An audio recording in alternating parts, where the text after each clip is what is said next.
¿Sentiste hablar de la hidrovía? Este video va a contarte el porqué el hallazgo de ese barco con media tonelada de cocaína es una consecuencia directa de esa palabra que tantos mencionan y pocos conocen, hasta el punto de ignorar que es un término que no existe. ¿Te extraña? Ya voy a explicarte el por qué se usa esa palabra y qué se esconde cuando se lo hace. El juez interviniente intentará dilucidar lo que en apariencia es un hecho policial, pero así como en un iceberg la parte visible de superficie es una mínima porción que esconde lo que está oculto bajo las aguas, ahí hay mucho más que un cargamento incautado. Trataremos de ser lo suficientemente claros para no aburrir y ayudarlos a entender el hecho político. Quédate y acompáñame. La primera parte va a detallar el hallazgo del embarque, para que al comprenderlo puedas continuar al terreno más complejo. Un buque con bandera de las Islas Marshall, con una tripulación de 21 hombres de nacionalidad filipina, transportaba un cargamento de girasol desde el puerto de San Lorenzo, ahí muy cerquita de Rosario. Tenían como destino final la ciudad de Ámsterdam, en los Países Bajos. El capitán del barco encontró en las bodegas un bulto sospechoso, hizo la denuncia correspondiente y las autoridades de prefectura encontraron un total de 16 paquetes similares. Pesaban cerca de 30 kilos cada uno y pudo comprobarse que tenían los típicos ladrillos de cocaína. Reunidos y pesados llegaron a 470 kilos de la droga. Uno de ellos tenía un dispositivo geolocalizador del tipo GPS que permite suponer que el cargamento podría llegar a ser arrojado al mar y de allí recuperado. En principio, la justicia imputó a toda la tripulación, con la excepción del capitán del barco, que fue quien hizo la denuncia. Los 21 marineros entregaron un total de 39 teléfonos celulares.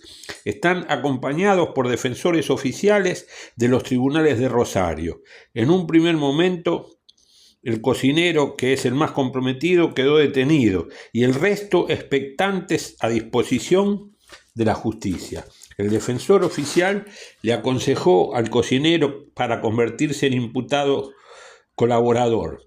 Jonathan Caputero, de 50 años, aceptó la recomendación. Denunció que personas que lo contrataron para que permitiera el ingreso de la carga, destinándola a un lugar seguro del buque. Le dijeron que en ese puerto, concesionado a la firma Vicentín en la ciudad de San Lorenzo, que ese puerto era eso era una práctica habitual que hacían varias veces al mes. Los periodistas especializados suelen decir que se descubre e incauta menos de un 10% del tráfico de estupefacientes. En casos como este, perder una carga entra dentro de lo que se considera riesgo calculado. Poder controlar el tránsito de buques y el tráfico de mercancías por sus ríos interiores es un claro símbolo de soberanía política e independencia económica. En 1845, el combate de la Vuelta de Obligado fue un intento del gobierno de Juan Manuel de Rosas para resistir el atropello del imperialismo inglés y sus aliados franceses. La locura privatizadora de los años 90 en el siglo pasado cedió el control del río Paraná, concesionando puertos a la iniciativa privada. Hoy están funcionando 28 puertos distintos. Imagínate si los desmanejos en el puerto regenteado por Vicentín suceden apenas en uno de ellos.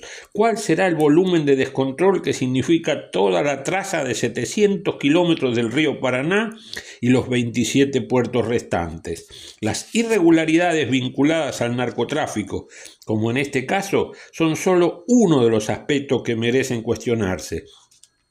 Toda esa autopista acuática es un paraíso para contrabando de toda clase, incluso para embarques no declarados de producción agropecuaria. Después los cobran en cuentas offshore, llevando la evasión impositiva a límites inimaginables. Con relación al puerto de San Lorenzo, concesionado a Vicentín, es preciso recordar que la empresa fue protagonista de una maniobra de vaciamiento que alcanzó la categoría de una administración fraudulenta.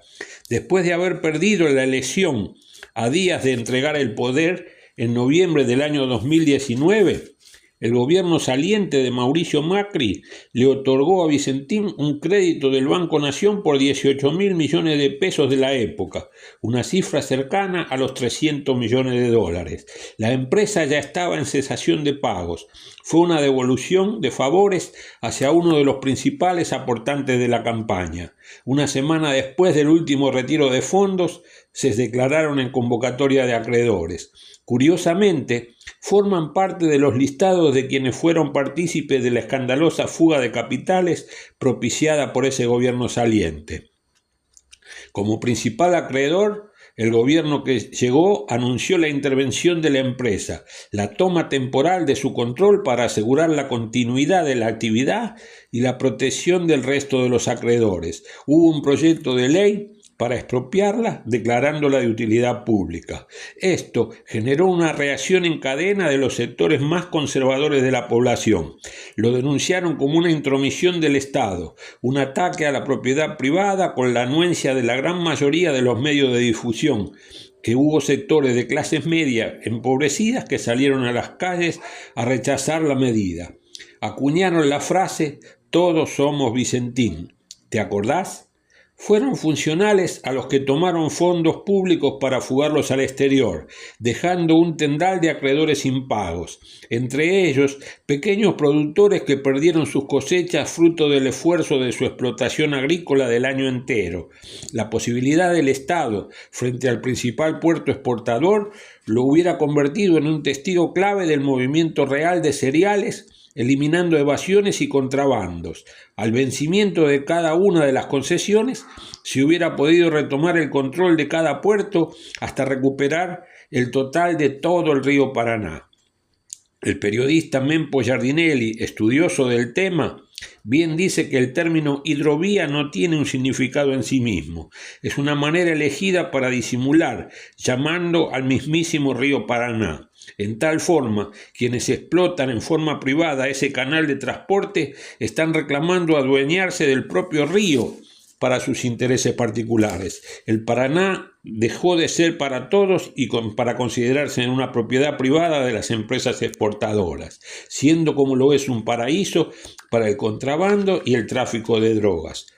Aquella intención genuina de recuperar para el Estado el control del río fue desestimada. Omar Perotti, por entonces gobernador de Santa Fe, le propuso al presidente Alberto Fernández que retire el proyecto. Él se comprometía a presentar una instancia superadora que iba a conformar a todos los sectores. El presidente accedió a ese pedido, dejó sin efecto la intención primitiva de expropiación y esa instancia superadora no llegó nunca. Desde antes de entonces y hasta nuestros días, el río Paraná es una autopista incontrolada para la evasión impositiva, el contrabando y el narcotráfico. Ese cargamento incautado es parte del porcentaje mínimo que aparece ante la luz del sol. El resto, mayoritario, continúa enriqueciendo delincuentes que engordan cuentas personales en paraísos fiscales.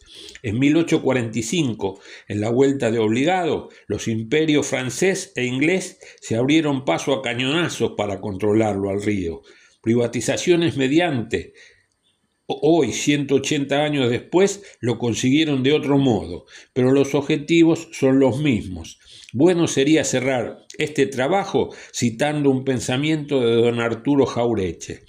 Peor que el gringo que nos compra es el criollo que nos vende.